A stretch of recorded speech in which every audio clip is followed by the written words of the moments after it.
బతుకమ్మ దసరాకు 7,754 స్పెషల్ బస్సులు 20 నుంచి వచ్చే నెల 2 వరకు నడపాలని ఆర్టీసీ నిర్ణయం. రాష్ట్రంతో పాటు ఏపీ, కర్ణాటక, మహారాష్ట్రకు సర్వీసులు. స్పెషల్ బస్సుల్లో మాత్రమే అదనపు ఛార్జీలు. ఆన్లైన్ లో ముందస్తు రిజర్వేషన్ అంటూ చూస్తామని. ఇక్కడ చూడండి, బతుకమ్మ దసరా ఈ పండుగలు రాగానే ప్రభుత్వం ఆదాయం పెంచుకోవడానికి మాత్రం 7,754 స్పెషల్ బస్సులు వేస్తా ఉన్నారు. మరి ఫ్రీ బస్ స్కీమ్ పెట్టిరు, బస్సులు లేవు.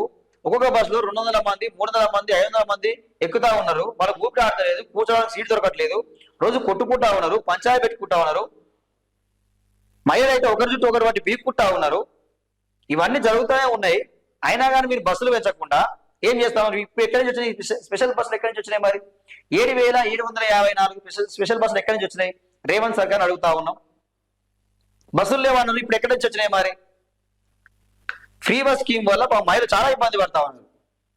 ప్రతిరోజు ఇట్లా దాని టైర్ దగ్గర ఇట్లా పట్టుకొని వేలాడుకుంటూ ప్రయాణం చేస్తా ఉన్నారు. చాలా ప్రమాదకరమైన ప్రయాణాలు చేస్తా ఉన్నారు మహిళలు.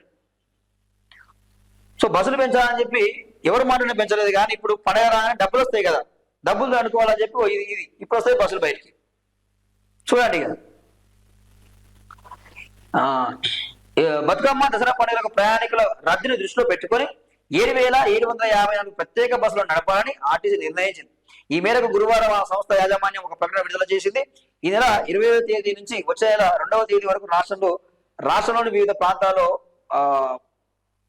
ప్రాంతాలతో పాటు పొరుగున ఉన్న ఏపీ, కర్ణాటక, మహారాష్ట్ర ప్రత్యేక బస్సులు నడపనున్నారంటూ చూస్తా ఉన్నాం. సో ఇట్లా ఇక ప్రత్యేక బస్సులు అని చెప్పి ఇక ఫ్రీ బస్సులు తగ్గిస్తారు. ఇక ప్రత్యేక బస్సులు పెడుతున్నాం అని చెప్పి ఫ్రీ బస్సులు ఉండవు, ఇక అన్ని ఛార్జీలే ఉంటాయి. ఇక ఊరలో పోవాలి ప్రజలు, తప్పదు, ఛార్జీలు పెట్టుకుంటారు.